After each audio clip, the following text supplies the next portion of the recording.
Hello sa inyo mga tol, welcome back po muli sa aking channel. Ito mga tol, maaga tayo bumiyahe ngayon. Alas 5 po ako nag-umpisa ng biyahe. Ngayon ay anong oras na ba ngayon? 6:35 na mga tol. May pumasok sa akin booking kanina. Kaso papunta ron sa kabila. Matraffic yung lugar na yun kaya kinancel ko mga tol. So tingnan nyo mga tol yung biyahe ko.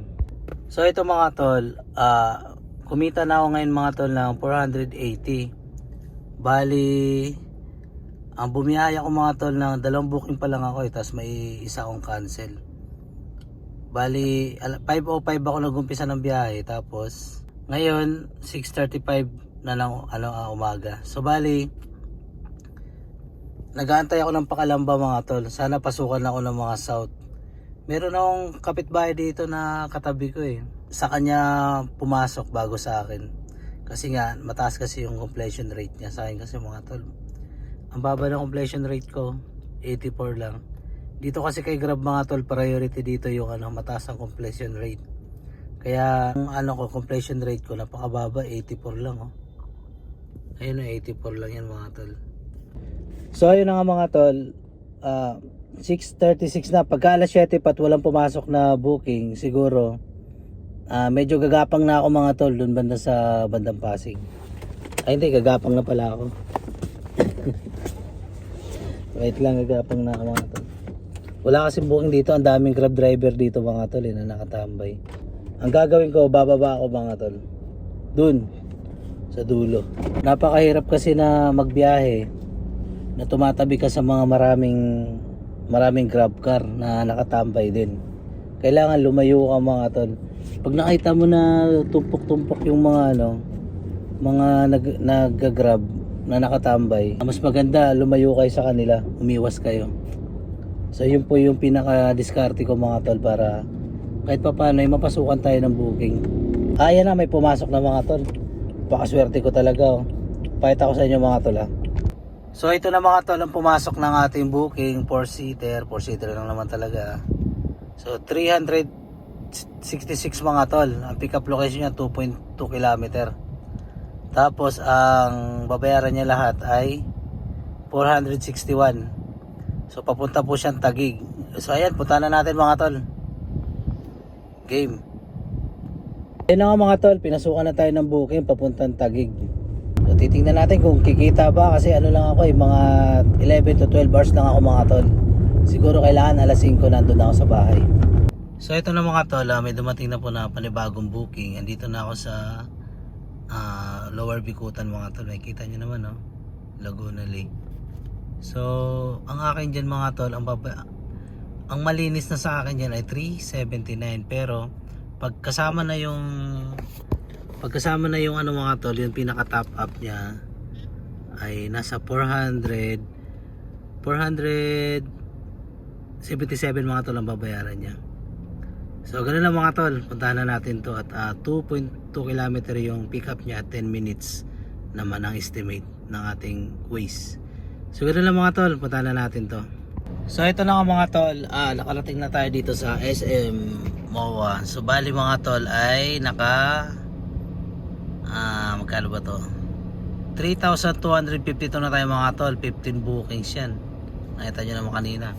Alas 2 pa lang ng hapon mga tol. So bali ang gagawin ko mga tol, dito mga tol SM MOA to Bali ang gagawin ko ay magsiset din na po ako pa uwi. Ayun 15 bookings mga tol. 15 bookings.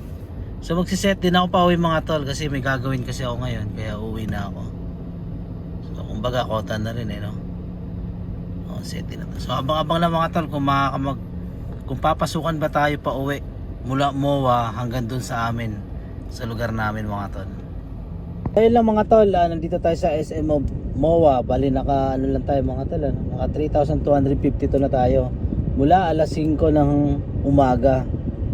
So okay na rin, kota na rin mga tol. So ang gagawin ko ngayon, mag-aabang ako ng pauwi kasi kailangan ko lang kasi umuwi mga tol kasi meron akong gagawin. So sa inyo mga tol, dito ako ngayon sa MOA, paikot-ikot ako dito. Kasi kapag hindi ka dito iikot, tatambay ka lang sa may bandang gilid.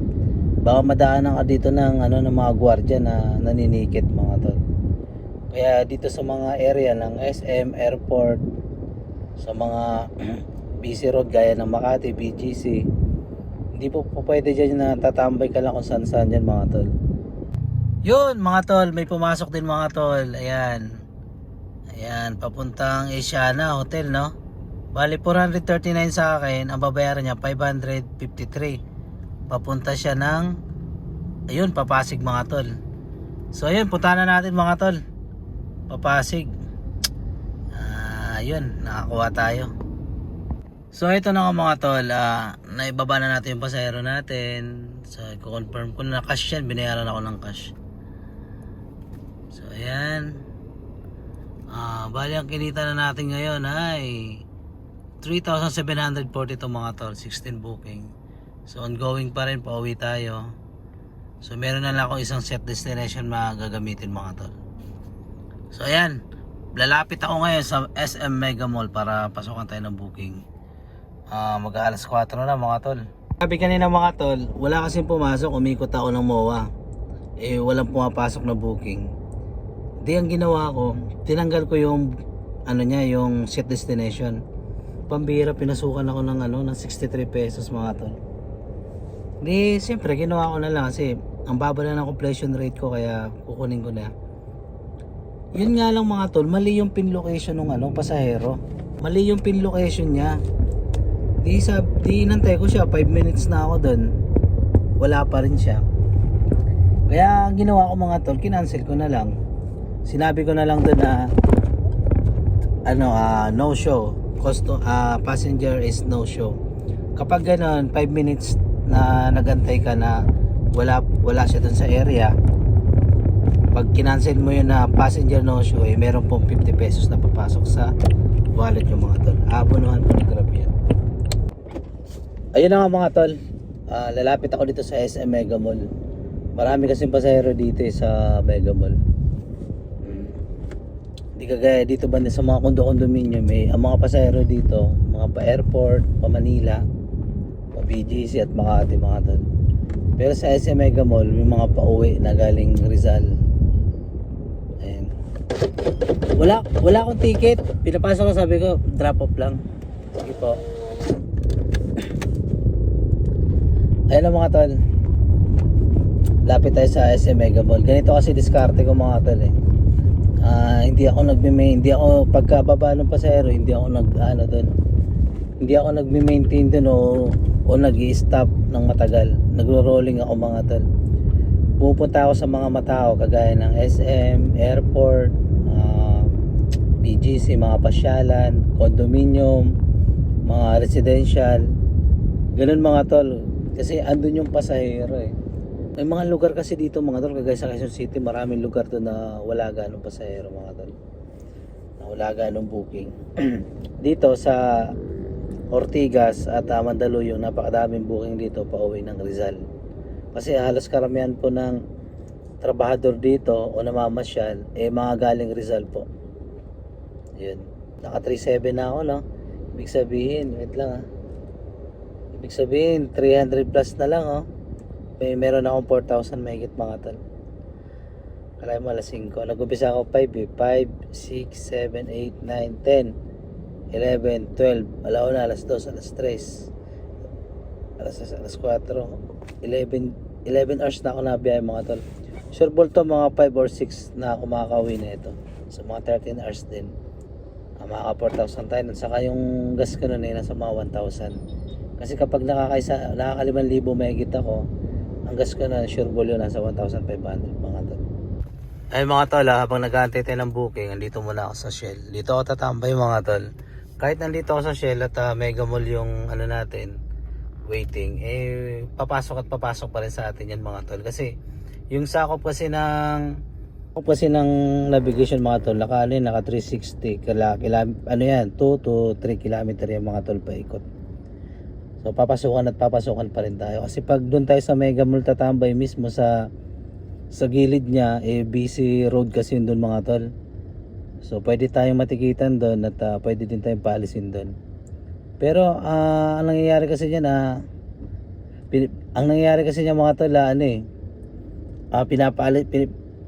pinapaalis lang nila mga tol Ang yun ang nangyayari doon Pag naabutan ka doon na na nakatambay ka dun sa SM Mega Mall, papaalisin ka lang. Pero pag naabutan ka na patay ang makina mo, bukas yung mga bintana mo, tas wala ka dun sa loob ng sasakyan, matik yun, ticket yun mga tol. Dalawa o 3,000 po ata ang ticket kapag wala ka sa loob ng sasakyan eh. Pero pag nasa loob ka ng sasakyan, nasa 1,000 lang yata yun o 1,500. So ganun lang, kaya dito sa syudad mga tol, ingat-ingat lang, hindi po pwede yung bara-bara lang, ingat-ingat lang kasi nga tayo din ang magiging kawawa sa huli. Tayo magbabayad ng multa, abala. Ganun mga tol.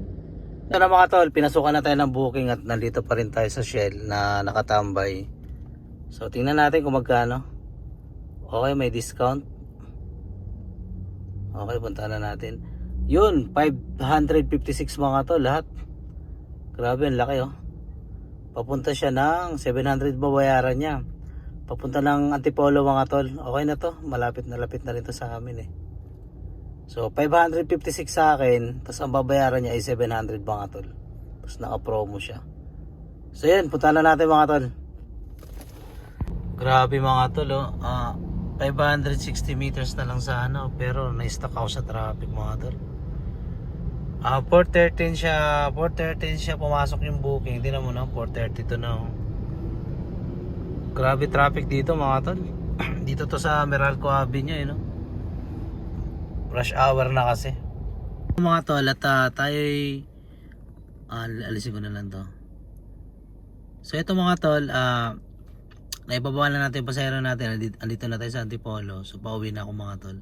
Bali naka 4,299 tayo mga tol. Sabihin natin 4,300. So nagpagas na rin ako mga tol. Ayan, dyan lang po, di po ako nagpapapultang, hanggang dyan lang po talaga yung gas ko. So bali sumobra pa siya kasi yung gas ko na ito hanggang dito lang yan eh. Sumobra pa siya ng konti mga tol. So sakto lang yan sa pag-uwi namin ng bahay, pag-uwi ko ng bahay. So ganun lang mga tol. Ganun mga tol, naka 4,300 tayo. Bali, babawasan natin ng gas na 1,000, di meron tayong 3,300. Tapos nagtabi ako mga tol ng, ng panghulog ng sasakyan na 1,000. So meron siyang 2,300 mga tol. At babawasan ko siya ng 500 para sa bahay.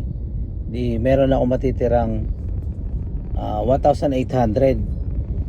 So yung 1,800 na yung mga tol, pang accessories ng sasakyan yun at savings na rin. In case emergency, halimbawa nasiraan yung sasakyan, di makabiyahe ng ilang araw, di meron tayong pang abono. So ganun lang mga tol.